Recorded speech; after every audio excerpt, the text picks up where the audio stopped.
Hello ರಿವನ್ welcome to RK study info YouTube channel. So finally ಯಾರೆಲ್ಲ ಅತಿಥಿ ಉಪನ್ಯಾಸಕರ ಹುದ್ದೆಗಳಿಗೆ ವೇಟ್ ಮಾಡ್ತಾ ಇದ್ರಿ, ಸೊ ಈ ಒಂದು ಹೊಸ ವಿಶ್ವವಿದ್ಯಾಲಯದಲ್ಲಿ ಇನ್ನೊಂದು ನೋಟಿಫಿಕೇಶನ್ ಆಗಿದೆ, ಹೊಸ ನೋಟಿಫಿಕೇಶನ್ ಆಗಿದೆ.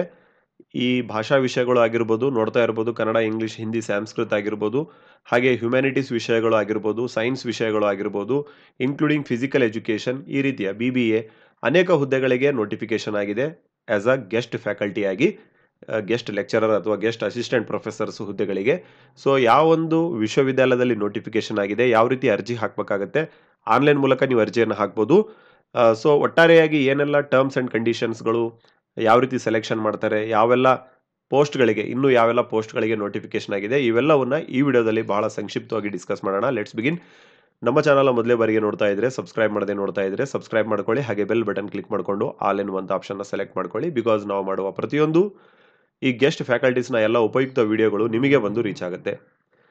ಓಕೆ ಫ್ರೆಂಡ್ಸ್, ಮೊದಲ ಬಾರಿಗೆ ಅರ್ಥ ಮಾಡ್ಕೊಳ್ಳಿ ಯಾವೆಲ್ಲ ವಿಷಯಗಳಿಗೆ ಕಾಲ್ಫಾರ್ಮ್ ಆಗಿದೆ. English, Kannada, Hindi, Sanskrit, history, economics, political science, physics, chemistry, microbiology, maths, CS ಅಥವಾ ಕಂಪ್ಯೂಟರ್ ಸೈನ್ಸ್, ಈ botany, zoology, sociology, journalism, geography, commerce and management, BBA, travel management ಮತ್ತು ಫಿಸಿಕಲ್ ಎಜುಕೇಷನ್ ಅಥವಾ ಸ್ಪೋರ್ಟ್ಸ್, ಈ ಎಲ್ಲ ವಿಷಯಗಳಲ್ಲಿ ಅತಿಥಿ ಉಪನ್ಯಾಸಕರ ಹುದ್ದೆಗಳಿಗೆ ನೋಟಿಫಿಕೇಶನ್ ಆಗಿದೆ. ಸೊ ಹಾಗಾದರೆ ಯಾವ ವಿಶ್ವವಿದ್ಯಾಲಯದಲ್ಲಿ?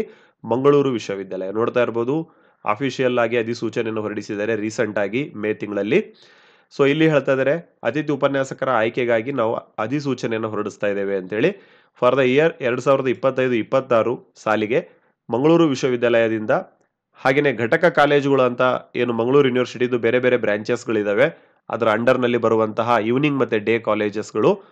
ಸೊ ನೋಡ್ತಾ ಇರ್ಬೋದು, ಈ ಪ್ರಥಮ ದರ್ಜೆ ಕಾಲೇಜು ಮಂಗಳ ಗಂಗೋತ್ರಿ, ಹಾಗೆ ವಿಶ್ವವಿದ್ಯಾಲಯ ಕಾಲೇಜು ನೆಲ್ಯಾಡಿ, ಮತ್ತು ಈ ವಿಶ್ವವಿದ್ಯಾನಿಲಯ ಕಾಲೇಜು, ಈ ರೀತಿ ಅನೇಕ ಏನು ಅವರ ಸಬ್ ಬ್ರಾಂಚಸ್ಗಳೇನಿದ್ದಾವೆ, ವಿವಿಧ ರೀತಿಯ ಅವರ ಸೆಂಟರ್ಗಳೇನಿದ್ದಾವೆ, ಅದೇ ಒಂದು ಯೂನಿವರ್ಸಿಟಿ ಅಂಡರ್ನಲ್ಲಿ ಬರುವಂತಹ ಬೇರೆ ಬೇರೆ ಸರ್ಕಾರಿ ಪ್ರಥಮ ದರ್ಜೆ ಕಾಲೇಜುಗಳು, ಇನ್ಕ್ಲೂಡಿಂಗ್ ಈ ವಿಶ್ವವಿದ್ಯಾಲಯದಲ್ಲಿ ಈ ಡಿಗ್ರಿ ಕಾಲೇಜಿಗೆ ಈ ಕೆಳಕಂಡಂತಹ ವಿಷಯಗಳು ನಾವು ಆಲ್ರೆಡಿ ಹೇಳಿದಿವಲ್ವಾ, ಎಸ್, ಆ ಎಲ್ಲ ವಿಷಯಗಳಿಗೆ ಸಂಬಂಧಪಟ್ಟಂತೆ ಈ ಒಂದು ಅಧಿಸೂಚನೆ ಜಾರಿಗೆ ಮಾಡಿದ್ದೇವೆ.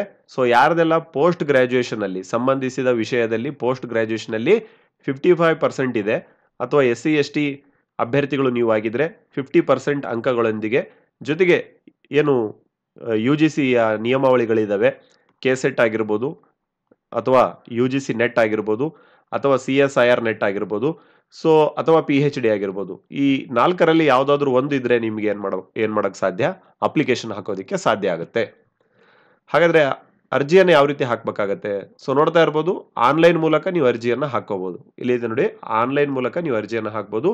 faculty.mangalore.university.in ಅಂತೇನಿದೆ, ಈ ಒಂದು ದಿನಾಂಕದ ಒಳಗಡೆ 5 ಜೂನ್ 2025 ಒಳಗಡೆ ನೀವು ಅರ್ಜಿಯನ್ನು ಹಾಕ್ಬೇಕಾಗತ್ತೆ. ಹಾಗೆ ಅರ್ಜಿಯನ್ನು ಹಾಕುವಾಗ ನೀವು ಏನ್ ಮಾಡಿರ್ಬೇಕು, ನಿಮ್ಮ SSLC ಇರ್ಬೋದು, ನಿಮ್ಮ PG ಮತ್ತೆ ನಿಮ್ಮ ಡಿಗ್ರಿ ಮಾರ್ಕ್ಸ್ ಕಾರ್ಡ್ಗಳು, ಅಥವಾ ಪದವಿ ಪ್ರಮಾಣ ಪತ್ರ ಅಂತ ನಾವೇನ್ ಹೇಳ್ತೇವೆ, ಕಾನ್ವೊಕೇಶನ್, ಅವೆಲ್ಲ ರೆಡಿ ಇಟ್ಟಿರ್ಬೇಕಾಗತ್ತೆ ಅಪ್ಲೋಡ್ ಮಾಡೋದಕ್ಕೆ. ಹಾಗೆಯೇ ಈ ಒಂದು KSET, UGC net, MPhil, PhD ಏನ್ ನಿಮ್ಮ ಎಕ್ಸ್ಟ್ರಾ ಕ್ವಾಲಿಫಿಕೇಶನ್ಸ್ಗಳಿದ್ದಾವೆ ಆಸ್ ಪರ್ UGC ನಾರ್ಮ್, ಅದೆಲ್ಲ ರೆಡಿ ಇಟ್ಕೊಂಡು ನೀವು ಅಪ್ಲೋಡ್ ಮಾಡಬೇಕಾಗತ್ತೆ. ಹಾಗೆ ಇನ್ ಕೇಸ್ ನೀವು PhD ಕ್ಯಾಂಡಿಡೇಟ್ ಆಗಿ ಸಂಶೋಧನೆ ಏನಾದರೂ ಮಾಡಿದ್ರೆ, ಸಂಶೋಧನಾ ರಿಸರ್ಚ್ ಪೇಪರ್ಸ್ಗಳು, ಎಸ್ಪೆಷಲಿ ಸೈನ್ಸ್ ವಿದ್ಯಾರ್ಥಿಗಳು, ಸೊ ಇವೆಲ್ಲವನ್ನ ನೀವು ಸ್ವಯಂ ದೃಢೀಕೃತ ಅಂದ್ರೆ ಸೆಲ್ಫ್ ಅಟೆಸ್ಟೇಷನ್ ಮಾಡಿ ಅಪ್ಲಿಕೇಶನ್ ಹಾಕುವಂತ ಸಂದರ್ಭದಲ್ಲಿ ಅಪ್ಲೋಡ್ ಮಾಡಬೇಕು ಅಂತ ಹೇಳ್ತಾ ಇದ್ದಾರೆ. ಓಕೆ, ಹಾಗೆ ಇದಕ್ಕೆ ಫೀಸ್ ಏನ ಇಟ್ಟಿದ್ದಾರೆ ನೋಡಿ, ಈ ಒಂದು ಅಪ್ಲಿಕೇಶನ್ಗೆ ಫೀಸ್ ಇಟ್ಟಿದ್ದಾರೆ ಇವರು. ನೋಡ್ತಾ ಇರ್ಬೋದು, 250 ರೂಪಾಯಿ. ಯಾರ್ಯಾರೆಲ್ಲ ಜನರಲ್ ಅಭ್ಯರ್ಥಿಗಳಿದ್ದೀರಾ, ಜೊತೆಗೆ OBC ಅಭ್ಯರ್ಥಿಗಳಿದ್ದೀರಾ, ನಿಮಗೆ SC/ST ಕ್ಯಾಟಗರಿ 1 ವಿದ್ಯಾರ್ಥಿಗಳಿಗೆ 125 ಅರ್ಜಿ ಶುಲ್ಕವನ್ನ ಇಟ್ಟಿದ್ದಾರೆ. ಸೊ ನೀವೇನ್ ಮಾಡ್ಬೇಕಾಗತ್ತೆ, ಫೀಸನ್ನ ಎಲ್ಲಿ ಕಟ್ಟಬೇಕು, ಈ ಮಂಗಳೂರು ವಿಶ್ವವಿದ್ಯಾಲಯದ ವೆಬ್ಸೈಟ್ ಏನಿದೆ, ಮಂಗಳೂರು ಯೂನಿವರ್ಸಿಟಿ.ac.in, ಸೊ ಆ ಒಂದು ವೆಬ್ಸೈಟ್ನ ಆನ್ಲೈನ್ ಫೀ ಕಲೆಕ್ಷನ್ನಲ್ಲಿ ಏನು ಗೆಸ್ಟ್ ಫ್ಯಾಕಲ್ಟಿ ಫೀ ಕಲೆಕ್ಷನ್ ಅಂತ ಏನಿರುತ್ತೆ, ಅದನ್ನ ಕ್ಲಿಕ್ ಮಾಡಿಕೊಂಡು ನೀವು ಈ ಪೇಮೆಂಟನ್ನು ಮಾಡ್ಕೋಬೇಕು. ನಿಮಗೆ ಒಂದು ರಿಸಿಪ್ಟ್ ಕೊಡ್ತಾರೆ ಅಂತ ಹೇಳ್ತಾ ಇದ್ದಾರೆ. ಆ ರಿಸಿಪ್ಟ್ನು ಸಹ ನೀವೇನ್ ಮಾಡಬೇಕು, ಅರ್ಜಿ ತುಂಬುವಾಗ ಅದನ್ನ ಅಪ್ಲೋಡ್ ಮಾಡಬೇಕು PDF-ನ ಅಂತ ಹೇಳ್ತಾ ಇದ್ದಾರೆ. ಓಕೆ, ಸೊ ಗೊತ್ತಾಯ್ತು ನಿಮಗೆ ಈ ಒಂದು ಯಾವ ರೀತಿ ಅರ್ಜಿಯನ್ನು ಹಾಕಬೇಕು ಅಂತ ಹೇಳಿ. ಸೊ ಇನ್ನೂ ಕೆಲವೊಂದು ಅಂಶಗಳನ್ನು ಅವರು ಕೊಟ್ಟಿದ್ದಾರೆ. ಇಲ್ಲಿ ಹೇಳ್ತಾ ಇದ್ದಾರೆ ನೋಡಿ, UGC ನಿಗದಿಪಡಿಸಿದಂತಹ ಮಾನದಂಡ. ನಾವು ಆಲ್ರೆಡಿ ಹೇಳಿದ ಹಾಗೆ ಸಂಬಂಧಪಟ್ಟ ವಿಷಯದಲ್ಲಿ PG ಮತ್ತೆ KSET, UGC ನೆಟ್ ಅಥವಾ ಈ PhD ಈ ಅಥವಾ CSIR ನೆಟ್ ಈ ರೀತಿ ನೀವೇನಾದರೂ ಕ್ವಾಲಿಫಿಕೇಶನ್ ಇದ್ರೆ ಮಾತ್ರ ನಿಮ್ಮನ್ನು ಸೆಲೆಕ್ಷನ್ ಮಾಡ್ತಾರೆ. ಜೊತೆಗೆ ಕರ್ನಾಟಕ ಸರ್ಕಾರದ ನಿಯಮಗಳೇನಿದಾವೆ ಅದರ ಒಂದು ನಿಯಮಾವಳಿಗಳ ಅನ್ವಯ ನಿಮ್ಮನ್ನ ಸೆಲೆಕ್ಷನ್ ಮಾಡ್ತೇವೆ ಅಂತ ಹೇಳಿದ್ದಾರೆ. ಜೊತೆಗೆ ಅಪ್ಲಿಕೇಶನ್ ಹಾಕುವಾಗ ಈ ಇಮೇಲ್ ವಿಳಾಸ ಆಗಿರ್ಬೋದು, ಮೊಬೈಲ್ ಸಂಖ್ಯೆಯನ್ನ ತಪ್ಪದೆ ಕಡ್ಡಾಯವಾಗಿ ನೀವು ಹಾಕಬೇಕು. ಸೊ ದಟ್ ನಿಮಗೆ ಕಮ್ಯುನಿಕೇಶನ್ ಅವ್ರು ಮಾಡೋದಕ್ಕೆ ಈಸಿ ಆಗುತ್ತೆ. ಹಾಗೆ ಯಾರ್ಯಾರು ಸೆಲೆಕ್ಷನ್ ಆಗ್ತೀರಾ ಅಂತಹ ಅಭ್ಯರ್ಥಿಗಳು ಮಂಗಳೂರು ವಿಶ್ವವಿದ್ಯಾಲಯದ ಯಾವುದೇ ಘಟಕ ಕಾಲೇಜುಗಳಲ್ಲಿ ಸೇವೆ ಸಲ್ಲಿಸಲು ರೆಡಿ ಇರಬೇಕು ಅಂತ ಹೇಳ್ತಾ ಇದ್ದಾರೆ. ಸೊ ಕರ್ನಾಟಕ ರಾಜ್ಯದ ಯಾವುದೇ ಒಬ್ಬ ಅಭ್ಯರ್ಥಿ ನಿಮಗೆ ಎಜುಕೇಶನ್ ಕ್ವಾಲಿಫಿಕೇಶನ್ ಇದೆ ಅಂತಂದ್ರೆ ಈ ಮಂಗಳೂರು ವಿಶ್ವವಿದ್ಯಾಲಯ ಜೊತೆಗೆ ಅದರ ಅಂಡರ್ನಲ್ಲಿ ಬರುವಂತಹ ಏನು ವಿಶ್ವವಿದ್ಯಾಲಯದಲ್ಲಿ ನೀವು ಸೆಲೆಕ್ಷನ್ ಆಗಿ ಕೆಲಸ ಮಾಡಬಹುದು ಆಸ್ ಎ ಗೆಸ್ಟ್ ಫ್ಯಾಕಲ್ಟಿ. ಈ ಎಲ್ಲ ವಿಷಯಗಳಿಗೆ ನೋಡ್ತಾ ಇರಬಹುದು 20 ವಿಷಯಗಳಿಗೆ ನೋಟಿಫಿಕೇಶನ್ ಆಗಿದೆ. ಹಾಗೆ ಬಹಳ ಇಂಪಾರ್ಟೆಂಟ್ ಆಗಿ ನಿಮಗೆ ಒಂದು ಇಂಟರ್ವ್ಯೂನ ಮಾಡಲಾಗುತ್ತೆ, ವಾಕಿನ್ ಇಂಟರ್ವ್ಯೂ ಸಂದರ್ಶನವನ್ನ. ಆ ಡೇಟನ್ನ ಮಂಗಳೂರು ಯೂನಿವರ್ಸಿಟಿಯ ವೆಬ್ಸೈಟ್ ಏನಿದೆ ಅದರಲ್ಲಿ ನಾವು ಹಾಕ್ತೇವೆ ಅಂತ ಹೇಳಿದ್ದಾರೆ. ಸೊ ಇದಾಗಿತ್ತು ಬಹಳ ಬ್ರೀಫ್ ಆಗಿರುವಂತಹ ಸಂಕ್ಷಿಪ್ತವಾಗಿರುವಂತಹ ಈ ಮಂಗಳೂರು ವಿಶ್ವವಿದ್ಯಾಲಯದ ಅತಿಥಿ ಉಪನ್ಯಾಸಕರ ಹುದ್ದೆಯ ಒಂದು ನೋಟಿಫಿಕೇಶನ್ನ ಡೀಟೇಲ್ಸ್. ಸೊ ಈ ಡೀಟೇಲ್ ಆಗಿರುವಂತಹ PDF ನಮ್ಮ ಟೆಲಿಗ್ರಾಮ್ ಅಲ್ಲಿ ಪೋಸ್ಟ್ ಮಾಡಿರ್ತೇವೆ. ಟೆಲಿಗ್ರಾಮ್ ಲಿಂಕ್ ಇದೇ ವಿಡಿಯೋದ ಡಿಸ್ಕ್ರಿಪ್ಷನ್ ಹಾಗೆ ಕಮೆಂಟ್ ಸೆಕ್ಷನ್ ಅಲ್ಲಿ ಪಿನ್ ಮಾಡಿರ್ತೇವೆ.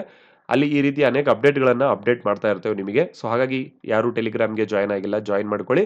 ಹಾಗೆ ಇನ್ನೂ ಯಾರು ಚಾನಲ್ನ ಸಬ್ಸ್ಕ್ರೈಬ್ ಮಾಡದೆ ನೋಡ್ತಾ ಇದ್ದೀರಾ ಸಬ್ಸ್ಕ್ರೈಬ್ ಮಾಡ್ಕೊಳ್ಳಿ ಅಂತ ಹೇಳ್ತಾ thank you for listening. I wish you all the best. God bless you all.